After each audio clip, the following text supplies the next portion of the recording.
आज हम बात करने आ रहे हैं सदगुरु एंड सूडो साइंस के बारे में। 5 पॉइंट्स या 6 पॉइंट्स अपेरेंटली, या हो सकता है इवन 7 पॉइंट्स में इसको हम डिवाइड करते हैं टॉपिक को।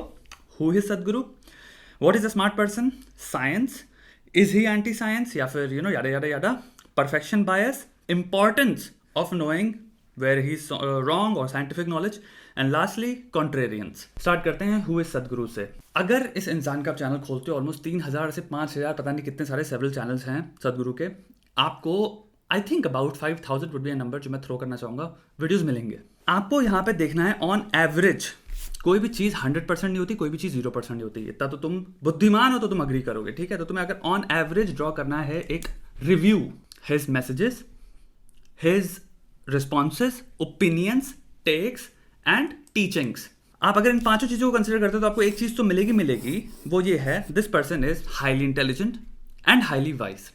हाउ मेनी पीपल तुम्हें दिखे हैं लाइफ में जो कि डिबेट्स में सदगुरु के साथ ये जो पॉइंट्स हैं उनके 5 उनको होल्ड कर पा रहे हैं रॉन्ग। मैं साइंटिफिक बातों की नहीं कर रहा हूँ, मैं उनकी टीचिंग्स की बात कर रहा हूँ जो कि हमें अगेन स्पेसिफाई करना है। स्पिरिचुअल इन नेचर है, फिलोसॉफिकल इन नेचर है, मेटाफिजिकल इन नेचर है, एपिस्टेमोलॉजिकल इन नेचर है, यानी नेचर ऑफ नॉलेज को स्टडी कर रहे हैं वो।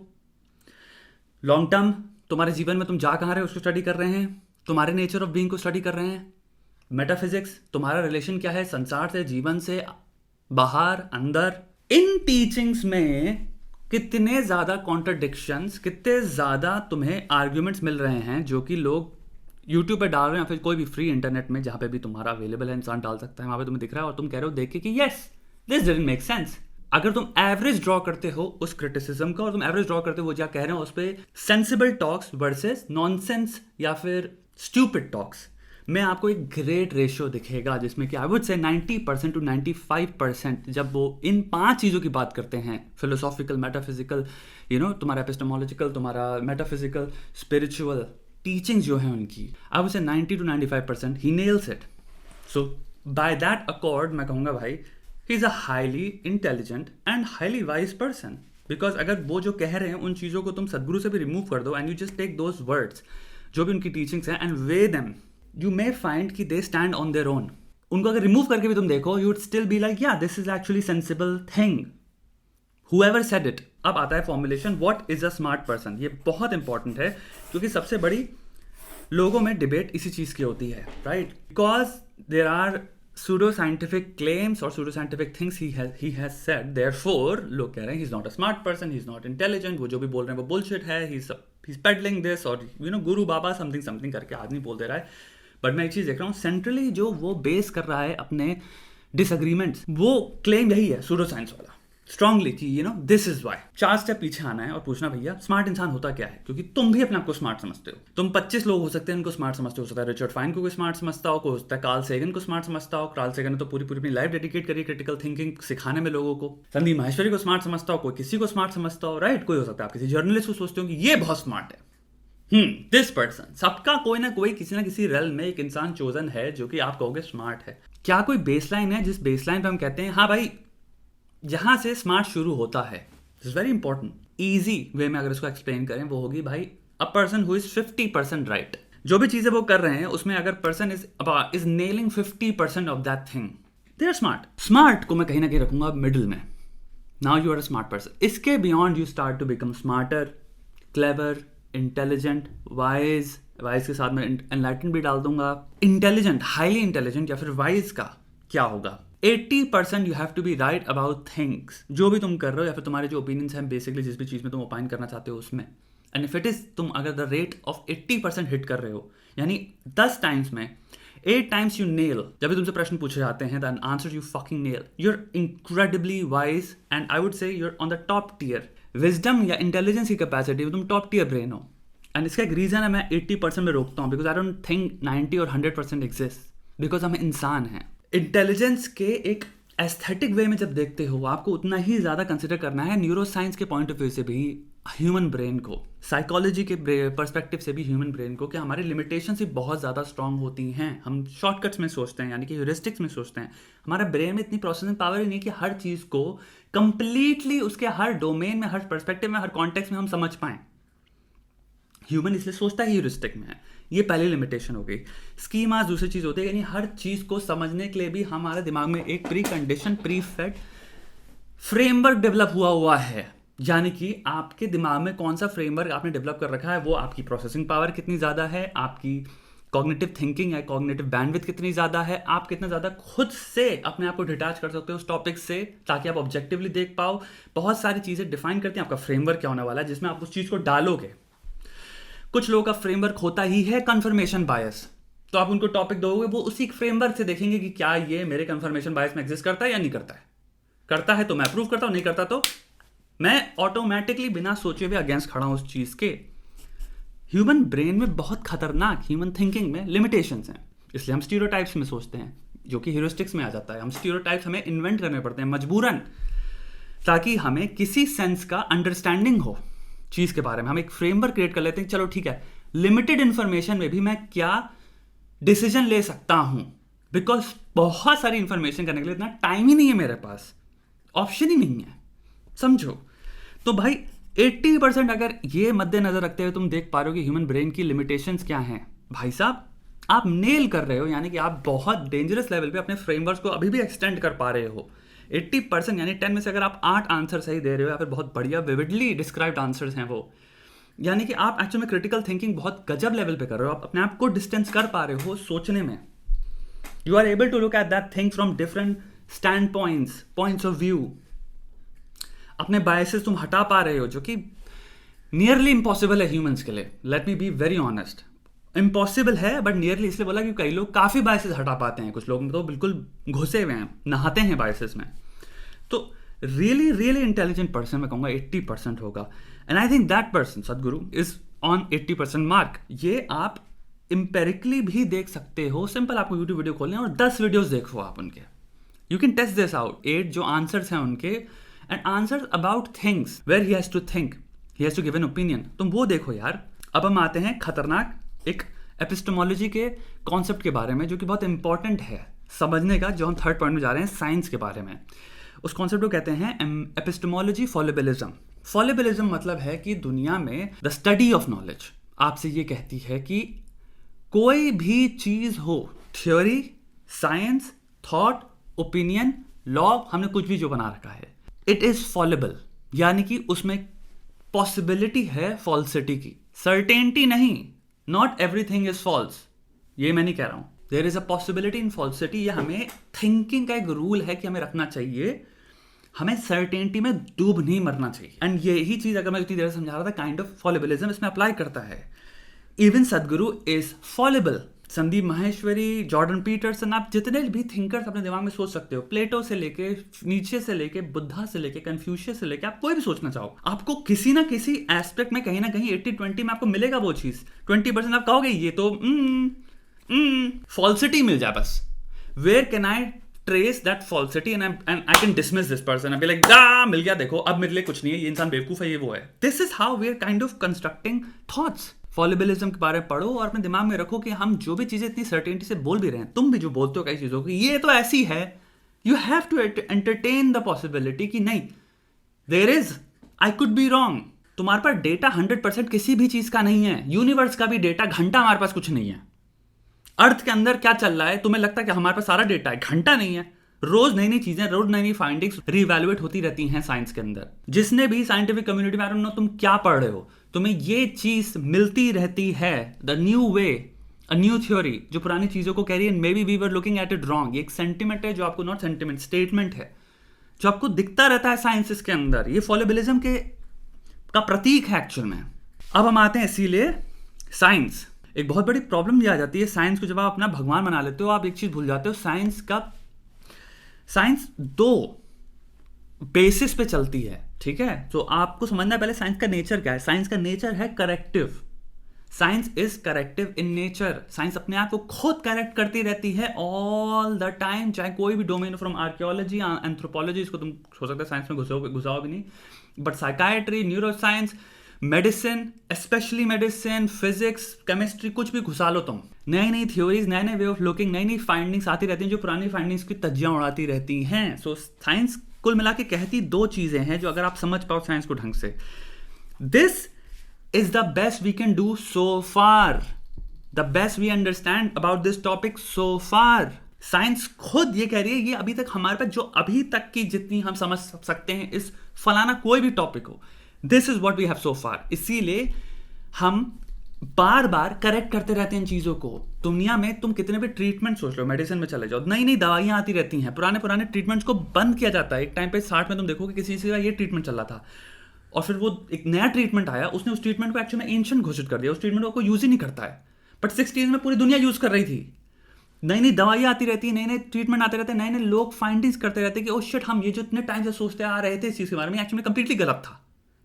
समझो ये क्या है, द बेस्ट वी नो सो फार, यानी कि अभी और चीजें इसमें आती रहेंगी तो हम जो सोच रहे हैं इट्स वेरी लाइकली कि ये भी गलत हो। It's a very amazing and admirable thing about science कि it's not a certain subject जो सर्टेनिटी से डील कर रहा है।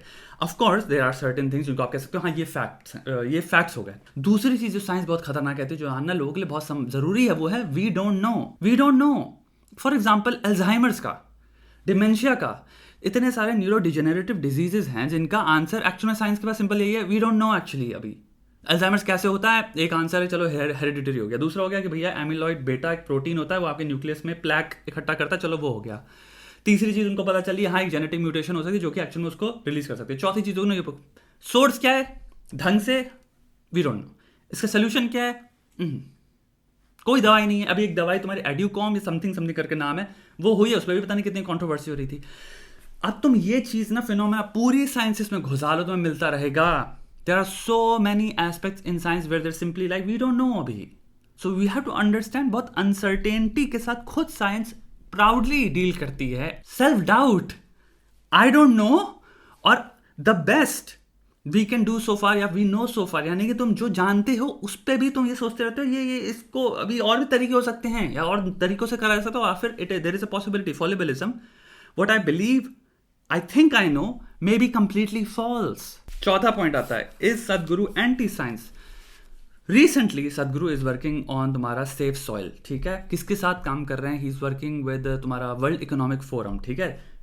I am assuming he is connected to तुम्हारे दुनिया के leading climatologist, climate scientist, microbiologist. I think he is pretty pro science and I understand किसी का क्लेम यहाँ पे ये नहीं था कि सदगुरु इज एंटी साइंस और something, but there is this claim कि ये सूडो साइंस पेडल करते हैं। There is a possibility that this person, and काफी लोग जो होते हैं जो बहुत ज्यादा एक्सप्रेसिव होते हैं and they have their thoughts उनके दिमाग में superiorly clear. There are times जब वो लोग उस चीज को एक्सप्लेन करने में सोचते हैं मे बी मैं एनालॉजीज ले सकता हूं, I will take some scientific तुम्हारी जार्गन समटाइम्स और साइंटिफिक एनेक्डोट्स और साइंटिफिक फैक्ट्स, ये चीज टेस्ट करना, देखो मिलती है कि नहीं मिलती, ट्रू है कि नहीं है।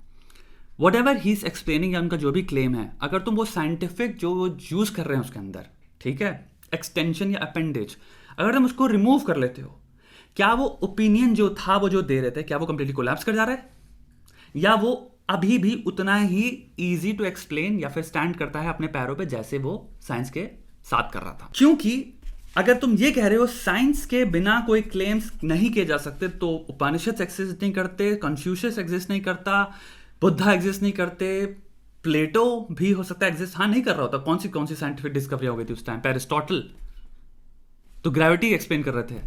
Try to understand there is great philosophy and understanding of humans जो कि तुम पॉलिटिकल साइंस में आज भी यूज होती है, फिलोसफी, साइकोलॉजी, इन सब चीजों में ये थ्योरीज यूज होती हैं और घूम के वापस ही आ रही हैं। What philosophers figured out long ago, actual में साइकोलॉजी अब रिसर्चेस एंड फाइंडिंग्स के थ्रू बता रही है या those things actually work for your तुम्हारी well being and how you view the world happens all the time. Science जो आज exist कर रही है didn't back in the day, yet people were able to think those thoughts. Maybe you have to consider the fact कि जो thoughts हैं are independent of the science which he's trying to tell. Now if he's saying scientific things कि science ये होती है, then I put him in that 20% zone where I'm like कि oh maybe he's doing that thing जहां पे 80% अपनी वो जो उनकी पीक है वो मैच कर गए हैं of highly intelligent wise person, and then he is going of that 20% human realm where you suddenly become human. अगर वो कोई चीज बता रहे हैं साइंस बेस्ड है, उनको लगता है क्लियरली कहीं से उन्होंने पढ़ा है, सुना है, समझा है, he is not a scientist. वो साइंटिफिक फाइंडिंग जो है उन्होंने अपने दिमाग में इमेजिन नहीं कर डाली, कहीं ना कहीं से उन्होंने स्रोत से उठाई है वो चीज, एंड वो उसको फिर रिले कर रहे हैं। यहाँ पे एक और फैक्टर आ सकता है, memory is the most betraying element of human brain. आपकी मेमोरी सिवियरली अनरिलायबल होती है। देयर इज अ पॉसिबिलिटी, पहली चीज, जिसने भी जहां से भी उन्होंने ये फैक्ट जो उनको लग रहा है फैक्ट है पढ़ा, मे बी हो सकता है वो सोर्स ही गलत हो। दूसरा, जिसने भी उनको बताया मे बी वो सोच गया कि ये जो बता रहा है एक्चुअली में सही है, एंड वो मान गए, and he didn't double check, ठीक है, and he accepted, and he then तुम्हारे स्टेज पे बैठ के ही नैरेटेड इट अगेन कि साइंटिफिक ये एक चीज भी होती है, एंड ही वाज रॉन्ग। तीसरा, probably he messed it up in recollecting the thing, and I think he has great scientific admiration as well, because he doesn't need scientific concepts to explain what he wants to explain. He's already who he is without it. अगर वो उसको integrate करना चाह रहे हैं, I think it comes from great liking toward it. फिर आता है पांचवा point, perfection bias. Now there is clearly a great, तुम कह सकते हो इसको, I don't know how to put it, like there is this image of Sadhguru, ठीक है। इसके साथ क्या होता है, when you have a success rate of nailing things, again 8 out of 10, and अगर आपको वो 8 आंसर्स इतनी ब्रूटली दिमाग में टच करते हैं, they make sense to you, there's a thing जिसको हेलो इफेक्ट ही कह सकते हो। आप उनको देखते हो, आप उनकी इमेज को देखते हो, आप उनको देखते हो, उनके आंसर्स को देखते हो, और आप उनको एक परफेक्शन से जोड़ देते हो। And this is another dangerous thing जो अलग साइड में आ जाती है। फिर उनके फॉलोअर्स या फैंस में आपको ये चीज़ दिखती है कि they also stop giving him that 20% area जहाँ पे यू अलाउ कि yes he can make some errors, he can make some mistakes. Memory recollection में प्रॉब्लम्स हो सकती हैं एक इंसान, हो सकता है स्टोरी टेलिंग में, हो सकता है दो चीज़ों को वो मिक्स कर जाए, दो फैक्ट्स को वो मिक्स कर जाए, हो सकता है वो कोई स्टोरी बता रहे हो सकता है कोई रिलीजियस स्टोरी ही हो, बट उसमें कुछ डिटेल्स इधर उधर हो गई हैं। हो सकता है भाई, एक इंसान रोज बैठ के रटता थोड़ी रहता है एक चीज़ को। हमें वो 20% स्कोप देना चाहिए। होता क्या है, इंसान जब फॉलोअर हो जाते हैं, आपके अंदर ये हो जाता है कि ये इंसान हमेशा सही है, और आप उस काइंड ऑफ थॉट प्रोसेस में आ जाते हो जहां पे आप ये मान ही नहीं सकते, आप सुन ही नहीं सकते, आप एंड्योर ही नहीं कर सकते कि ये गलत हो सकता है, और आपको एक खतरनाक अटैक मोड में जाना है कि अगर कोई साइट भी कर रहा है तो आप ये कह पाओ कि हाँ ये 20% में फॉल कर रहा है कि नहीं कर रहा। Try to understand, humanize your heroes, humanize your heroes because they are your heroes. Let's just say आपने उनको ऑलरेडी एडमिरेशन वाले पूल में रख दिया है, let them be human as well. तो मैं एक बात यहाँ पे कहूँगा, परफेक्शन बायस में कई लोग होते हैं हु आर लाइक कि automatically I can not accept mode में आ जाते हैं कि हम भाई ये इंसान गलती कर सकता है, ये तो हो ही नहीं सकता, he can never be wrong. That's also very scary. ऐसे बायसेस से भी निकलो। आई वुड से बी काम about it, be like yes sure of course I admire him greatly because of these 8 things out of 10. And of course, जहाँ पे कुछ गलतियां तो हो सकती है इंसान से, हो सकता है कि भूल गए हो सकता है दो चीजें मिस कर गए हो। 6th point, the importance of knowing where he is wrong as well. आपको पता भी होना चाहिए, जिस इंसान को आप एडमायर कर रहे हो या फिर इंसान को आप एडमायर नहीं करते हो बट आप व्यू कर रहे हो, कि भाई राइट साइंटिफिक नॉलेज क्या है इस चीज पे, क्या ये चीजें जो भी टॉपिक हैं उनको कंप्लीटली गलत तरह से पेश कर रहे हैं, और राइट आंसर या फिर राइट इस वक्त क्या चल रही है इंफॉर्मेशन इस चीज पे। तो वो मेरे लिए सही चीज है क्योंकि मैं गलत चीज नहीं सीख रहा। कई बार हो सकता है maybe he does not intend to, maybe he is not deliberately आपको गलत इंफॉर्मेशन फीड कर रहे हैं ताकि आप एक कंप्लीटली अलग चीज सीख जाओ जो कि आपके लिए हो सकता है सेल्फ हार्मिंग हो। आपकी ड्यूटी भी बनती है ऐसे चैनल जैसे for example shout out to science is dope channel जो है, he is doing this right, he is showing कहाँ पे इंसान जो बातें कर रहा है वो साइंटिफिकली काइंड ऑफ मिसलीडिंग है। हो सकता है वो आपको उल्टी चीजें कहते हैं, क्योंकि एक बात समझना, just because science is corrective in nature doesn't mean कि science is wrong. Fallibilism, there is a possibility of चीजें रॉन्ग हो सकती हैं साइंस में, पॉसिबिलिटी है, बट फैक्ट्स एंड थ्योरीज जो हैं वो तब भी स्टैंड करती हैं क्योंकि बहुत तगड़ा एविडेंस है उसके पीछे। ओवर आर्चिंग एक्चुअल में एविडेंस है कि हाँ चीजें वर्क कर रही हैं। क्या ये चीजें हमेशा वर्क करती रहेंगी? ये चीजें साइंस की कि वेट, हम और बेटर चीजें ला सकते हैं, हम और बेटर मेथड्स ला सकते हैं। इसलिए 100 साल बाद जो भी चीजें होंगी, जिस भी फील्ड्स हैं आज की, मेडिसिन ले लो, टेक्नोलॉजी ले लो, कोई भी चीज जो सोच सकते हो साइंस पे, तुम आर्कियोलॉजी भी ले लो, हिस्ट्री भी ले लो, हिस्ट्री कैसे रिकाउंट करते हैं एवरीथिंग। 100 साल बाद के लोग जो आज हमको देख रहे होंगे वो हमारे मेथड्स को एंशिएंट कह रहे होंगे। That's the nature of science.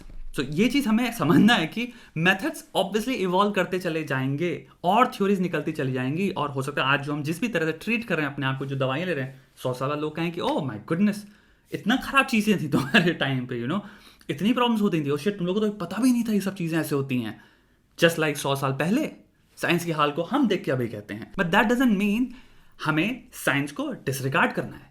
That doesn't mean science जो भी चीजें अभी तक ला पाई है, they haven't helped us, they're greatly helpful to us. The best we can do so far, जानना बहुत इंपॉर्टेंट है, बिकॉज पूरी इंसानियत में जो साइंस हो रही है, पूरे ग्लोब में जो साइंटिस्ट है, जापान से लेके कोरिया से लेके इंडिया से लेके पाकिस्तान से लेके रशिया से लेके तुम्हारा साउथ अमेरिका से लेके तुम्हारा अमेरिका, कनाडा, नॉर्वे, फिनलैंड, कोई सारी दुनिया भर के साइंटिस्ट जितनी चीजों में वर्क कर रहे हैं, दे आर ऑल वर्किंग ना। तो वो सारी चीजों को ट्राई कर रहे हैं जो अवेलेबल हैं। Out of thousands and millions of things we have also tried, but that didn't work. So, right scientific knowledge की बहुत importance है. For example, आपका person you like to hear the most is X square. X square को आप पूरे दिन सुनते हो, आप कहते हो मैं X square का सबसे बड़ा फैन हूँ। X square की सारी बातें जो भी सुनता हूँ बहुत जबरदस्त होती हैं, लाइफ के बारे में, साइंस को कैसे देखें, इसको कैसे देखें, सब कुछ। बट अगर आप प्रिंसिपल डालते हो what is a smart person का, तो आपको एक चीज समझना है, 80% तक X square की हो सकता है नेल कर रहा हो X square, बट 20% कुछ एरियाज हो सकते हैं जहां पे एक्स स्क्वायर कंप्लीटली डिस्क्वालीफाई हो जाते हैं, या फिर maybe he is 80% highly intelligent in this area only. Maybe x square इस एरिया में बहुत गजब है, लेकिन एवोल्यूशनरी बायोलॉजी में probably he doesn't know anything about it. Quantum physics में probably doesn't know much about it. Microbiology में probably doesn't, because that's not his or her areas. X square इस चीज में उसने अपना ध्यान किया, अध्ययन किया, और अपने जिंदगी का जो लिमिटेड टाइम है, क्योंकि जिंदगी बहुत लिमिटेड ही है, उन्होंने वहां डाला है, तभी तो उसमें मास्टरी हासिल कर पाए। सो आपको वो डोमेन्स भी अपने दिमाग में खोलने पड़ेंगे कि मैं कैसे सोचता हूं, जहां पे मुझे ये समझना है मैं जिसको फॉलो कर रहा हूं वो भी एक इंसान है, और उनकी लिमिटेशंस हैं बहुत स्ट्रांग, ह्यूमन लिमिटेशंस, ह्यूमन होने की वजह से। लास्ट पॉइंट आता है सबसे खतरनाक, contrarians. And there is this certain group of people जो आपको ऑनलाइन हर जगह मिलेंगे, जिनका धंधा ही बेसिकली ये है कि बस मुझे मिल जाए क्या वो चीज हो सकती है जिससे मैं इस इंसान को कह पाऊं कि डिसमिस कर दिया, ये बेवकूफ है, ये बेवकूफ है। कुछ लोग होते हैं, कुछ नहीं कहूंगा, बहुत लोग होते हैं इंटरनेट पे, जिन्होंने अपने दिमाग में घोषित कर दिया कि मैं बहुत स्मार्ट हूं अपने आप को। The only evidence they have is I feel I am very smart, I feel so. These are this ego से निकले हुए लोग जो कि इस क्लेम को लेकर चल रहे हैं बिना एविडेंस के कि मैं बहुत स्मार्ट हूं, वो दुनिया को भी बताते रहते हैं। तो उनकी जो सराउंडिंग में है उनको भी वो चूतिया चूतिया कहते रहते होंगे। आपको मिलेंगे ऐसे लोग जो हमेशा कहेंगे तुम बेवकूफ हो, तुझे कुछ नहीं बताइए। एंड तुम्हें एक चीज बताए, इस इंसान का जो लाउडनेस है, जो भी इसकी बातें जो बोल रहा है अपने मुंह से, उनमें समझदारी और लाउडनेस के रेशियो में लाउडनेस बहुत ज्यादा है, समझदारी तो तिनके भर की नहीं है। तो ऐसे इंसान के साथ प्रॉब्लम क्या होती है, जब ये ऑनलाइन ऐसे इंसान को देखते हैं जो कि काइंड ऑफ उनको डरा देता है इनके दिल में, ये इतनी तेज कैसे सोच पा रहा है, वो सारी चीजें तुम्हें जो लगता है तुम कर सकते हो, तुम्हें लगता है वो सामने वाला कर रहा है, तो तुम डर जाते हो, क्योंकि तुम्हारे पास कभी एविडेंस नहीं था, तुमने कभी अपने आप को ऐसी स्टेज पर पुट ही नहीं किया, तुम एक बबल में जी रहे हो कि मैं बहुत ज्यादा स्मार्ट हूं। ये सामने वाला एविडेंस दे रहा है, ये सामने वाला बहुत तगड़ी तरह से प्रूव कर रहा है। उस इंसान को लेवल पे लाने के लिए अपने एक ऐसी चीज चाहिए होती है जहां पे तुम कह पाओ हाँ ये बेवकूफ है। और उनकी इनसिक्योरिटी को अपने आप में हील करने को they need that fucking movement, those 20% जो मैं 80-20 की बात कर रहा था, एंड उस 20% के basis then they have to be like ये 100% इसलिए बेवकूफ आदमी है क्योंकि इसने जो पूरा, तुम इसका डायरेक्टरी निकाल लो अगर ऑफ सो मच content या so many things, thousands and probably 20,000 hours of things that he has said, उसमें से मैं 15 मिनट निकालने वाला हूं जहां पे ये गलत था। फिर मैं 15 मिनट को क्यूरेट करूंगा और इसका एक वीडियो बनाऊंगा जहां पे मैं बस दिखाऊंगा ये 15 मिनट कैसे गलत रहा है। वो तो 20,000 मिनट का कंटेंट मैं इग्नोर करने वाला हूं। This is the worst thing you can do scientifically. एक साइंटिफिक माइंड कभी ऐसे चीजों को डील नहीं करता, इसको चेरी पिकिंग कहते हैं, फिर सिलेक्टिव, वो कहते हैं कि आप सिलेक्टिवली ढूंढ रहे हो चीजें जिसको मैं कहूंगी हाँ तो 10 में से एक चीज तो आपको मिलेगी, 100 में से 10 हो गई, 1000 में 100 हो गई। बट अगर आप कहो कि 10,000 नहीं है, 1000 है ही नहीं, सिर्फ 100 है, क्या भयंकर मैनिपुलेशन है। And this is I think you know यहाँ पे प्रॉब्लम है लोगों की बहुत ज्यादा, जो कि ये आई एम सो स्मार्ट तुम्हारे ग्रुप से आते हैं। You don't have to be कि लाइक मेरे को इसको डिसमिस करना है। अगर डिसमिस करने की बहुत तगड़ी प्रथा है आपके अंदर, और मैं देखता हूँ मेरे कमेंट्स में भी आते हैं कुछ लोग जिनके पास कुछ होता ही नहीं है, बस गाली बकनी है, ट्राई डिफरेंट ट्रेडिशन। डिसमिस को एक बहुत ही क्लोज वर्ड है, उससे डिबेट में वो कर दो कन्वर्ट। डिबेट होती है जो भी चीजें आपको इनसिक्योरिटी दे रही हैं, पेपर लो पेन लो, कहो भाई मैं कैसे कितने ज्यादा पर्सपेक्टिव्स एंड कॉन्टेक्स्ट घुसा के देख सकता हूँ इस चीज को, जिसमें मैं काइंड ऑफ देख सकता हूँ ये चीज स्टैंड कर रही है कि नहीं कर रही। That is a much better tradition than simply negating and dismissing people based on finding 1 or 2 things. Quora पे जाके आपने एक आर्टिकल फाइंड कर लिया एंड यू फील लाइक राहत अंदर, थैंक गॉड। इंसान परफेक्ट नहीं है, कोई परफेक्ट नहीं है, but the question is how impressive और great they are, great at something, how great are they at what they are doing. Greatness 100% है ही नहीं। ऐसे वीडियोस और आते रहेंगे जिसमें हम खतरनाक घंघोर अध्ययन करेंगे चीज़ों का। अध्ययन करना बहुत इंपॉर्टेंट है, और अपने अंदर भी एक प्रैक्टिस लाओ अध्ययन करने की। अपने अंदर दूसरी प्रैक्टिस लाओ अध्ययन करने की। जो रिक्वायरमेंट है वो है बैठ के देखने की चीज़ों को जिसमें अध्ययन हो रहा है।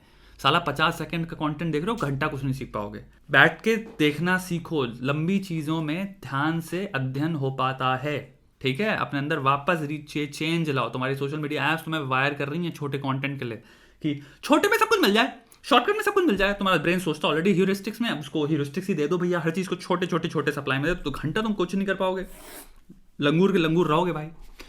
Thank you for watching, next video में मिलते हैं।